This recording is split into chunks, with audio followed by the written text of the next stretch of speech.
Best fighter in the world, yeah. I think it's Terence Crawford. Yo, Crawford ain't getting knocked out. He ain't getting knocked out. Look, where the evidence is supporting that? Where is the evidence supporting that? Just because y'all think he lighting the ass, y'all think that's just it? Give me a number. He has an 85+ chance to beat Canelo. Why? He's not going in there to prove something which will fall into Canelo's. Oleksandr Usyk explains that Canelo Alvarez is making a serious mistake by facing Terence Crawford. In Usyk's view, Crawford stands as the #1 boxer in the world today and the best pound-for-pound fighter of this era. His words highlight the deep respect he holds for Crawford's skills, proving that Usyk considers him on a different level compared to others, including Canelo. Terence Crawford enters this fight with a level of confidence that borders on absolute certainty. He has made it clear that victory is not a possibility but an expectation. For Crawford... It's Crawford, #1, yeah? Yeah. Fair enough, great fighter, top fighter. So that's a good... Yes. That's a good #1, but it's debatable, it's subjective, but that's a good pick. So, round number 4. Why did Daniel Dubois push you yesterday? Do you know why? He gave you a push? I don't know, maybe Daniel afraid me, I don't know. There will be no room for excuses because he sees himself as the more skilled fighter who are prepared for every possible scenario. This mindset reflects not only self-belief but also years of experience dominating opponents across different weight classes. When a fighter projects this kind of assurance, it often creates psychological pressure for the rival. Crawford's coach has issued a direct warning to Canelo Alvarez, emphasizing that his fighter's ambition cannot be underestimated. Listen, however they rate me, it doesn't matter. At the end of the day, we got to fight, and I'm going to win the fight. As simple as that. Can I ask you about if there's any rematch clause with this fight with Canelo? No, it's not. Is that something you pushed for? No, I didn't. And is any weight restrictions to the fight at all? No, it's not. A lot of fighters would like to put on a weight restriction to this type of fight. Why didn't you want to do that? Because I want him at his best. I don't want no excuses. I don't want no, reasons why, he didn't feel good or anything. I want him at his best. According to him, once Crawford sets his sights on a goal, there is no turning back. This trait has been evident throughout his career, as he has consistently taken on challenges others thought impossible. Moving up to face Canelo is another extension of this mentality. The coach stresses that Crawford's determination is not just about physical training, but about mental toughness and discipline. The thing about Crawford is he got guts. Them bums ain't have no guts. Them bums didn't want to win. Crawford want to win. That's it. It ain't about no belt. It ain't about nothing. You didn't sign the contract. We want to win, and he want to be the best, and he is the best. So that's what's going to be the difference. Crawford got guts. He got a fighting spirit. So when you see Crawford, he going to go in there and get busy with Canelo. Don't you even doubt that. You understand? You ain't never seen Crawford stay on the back foot in no fight in his life. You understand? He the type of guy to go get you. So expect him to go get him. we going to do everything we can to him. we going to do whatever we got to do. But one thing you can expect is Crawford is going to step to him, because you can't beat Canelo going on the back foot forever. You got to go get him. You got to do something. And he better know Crawford is... He pushes himself relentlessly, and that unwavering focus has been the key to his success. Jarrell Miller adds another layer to the discussion by pointing out Crawford's hunger. In boxing, hunger often outweighs experience and even talent because it fuels a fighter to go beyond their limits.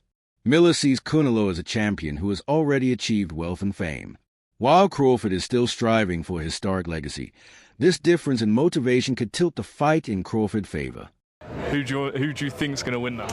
I'm pulling for Crawford in this one. I think people are underestimating his strength right now and his size.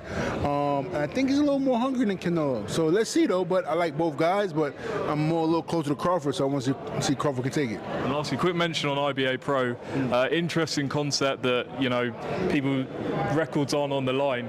So I know in boxing, people don't like risking their own and things. Do you feel like this is a step forward, so this could become a major player in boxing? I think it definitely can. I mean, any opportunity to make some money and build your repertoire. And Hunger drives harder training, longer preparation, and sharper focus under pressure.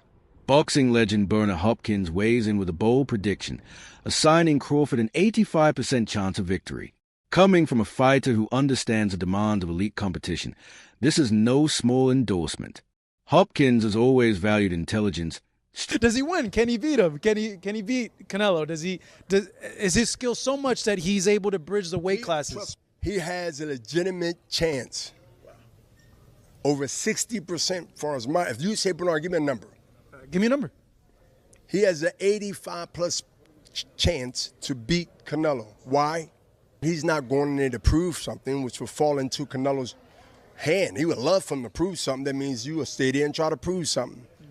But to go in there and to let him know, establish that from the first round, that I belong without showing that I am tough. I earned my position to be here.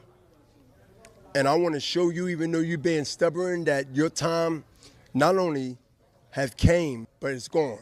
He ain't going to surrender and say, I'll slow it up, so I'm going to act like it. No, he has to be shown. And it has to be earned. Strategy and adaptability, qualities he sees in Crawford.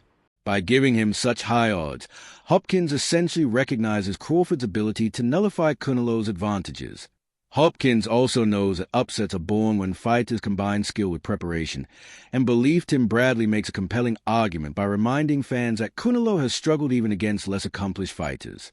He highlights William Skull's ability to frustrate Canelo and drag him into a full 12-round battle. If Skull, right, can hold Canelo to 152 punches thrown in an entire 12-round fight, 152 punches, you don't think Crawford can? You don't think Crawford can? You don't think Crawford can go the distance with Canelo Alvarez?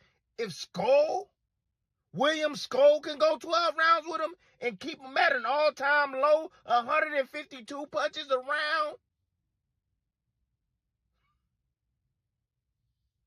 Oh, my goodness. If Charlo, 154-pounder, can go up to 168 pounds. Respect Charlo's skills, but he ain't got Crawford's skills. If he can go 12 rounds with Canelo Alvarez, you don't think Crawford can go 12 rounds with him? You don't think Crawford can go 12 rounds with him? The most skillful fighter on planet Earth? Oh, damn, let me go even further. If Jaime Munguia, you could throw a penny in the ring, it's going to hit him. You could throw a dime in the ring, it's going to hit him. You could throw a feather in the damn ring, it's going to hit him. It's going to hit him. If he can go 12 rounds with Canelo Alvarez, you don't think Crawford can go 12 rounds with Canelo Alvarez? Damn, I got another one. I got another one. If Berlanga,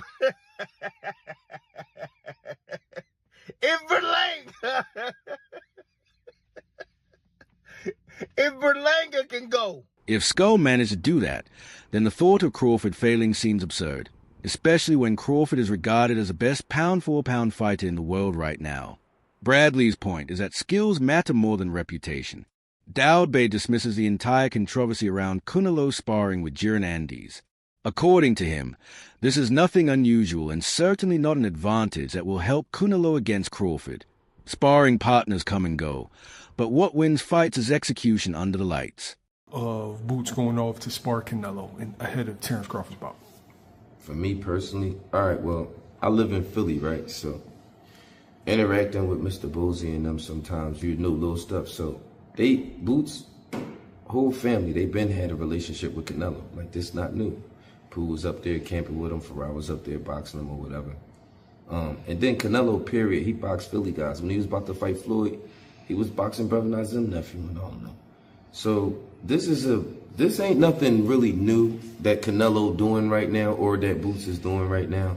I think that it's just being made to be a big deal because, like, on the internet, the fans, as much stuff as they like to talk about Boots sometimes, they understand from looking at his skill set and stuff like that, that he would be someone who can help Canelo. Like, you know what I mean, in a situation like this. If you're the kind of person that look at sparring and consider it to be a help, which it can be, especially, you know, Boots being a switcher, being a boxer, puncher, the athleticism he has, the footwork he has. If you wanted to get ready for Terence Crawford, that would be a great guy to box with. So I think that's a good thing for Canelo. I think it's an even better thing for Boots. Well, even better thing for Canelo because he's the one that got to fight right now. Which Boots got to fight October 11th. He does. Moving up, so he's getting this. You know what I mean, this up the level of Boots camp, and he get paid for it. I'm glad he got an opportunity like that. Get to see himself in there with a guy like that. Anyway, that can help him psychologically a lot. So he explains that Enis's family has a connection with Canelo and people are overhyping the story. In reality, this sparring session is irrelevant to the actual matchup. Crawford's skill set is unique and cannot be replicated by any sparring partner. Crawford himself has outlined why he feels confident. In his words, knockouts are not achieved only with big punches, but with the shots opponents never see coming. Fan of both of them, but I'm going with Crawford. Typically fighters, they don't want to say who they want to go for because they don't want to be biased. Yeah. And much respect to Canelo, but I'm going Bud. Is there a particular reason why? Like, you're a guy that's moved up in weight, so you know exactly what it feels like to get hit by these bigger guys. Is that something that's going to play in the back of his head? Like, of course, gotta watch out. It is, but it's not, because at the end of the day, it's not like he just been in there, got in there with somebody bigger than him. He's always probably been sparring with bigger guys. You know what I'm saying? Mm-hmm. It's that boxing IQ, which William Skull didn't put up no fight, but he showed somewhat of a blueprint to get this guy, in a space where he's confused. Yeah. And he can't touch the target that's in front of him. Yeah. You know what I'm saying? And I just think Bud got that IQ. This philosophy sets him apart from fighters who rely solely on power. Canelo may be famous for his devastating punches, but Crawford believes the real danger lies in timing, accuracy, and deception. By wearing opponents down, frustrating them, and exploiting mistakes, Crawford creates openings for decisive blows.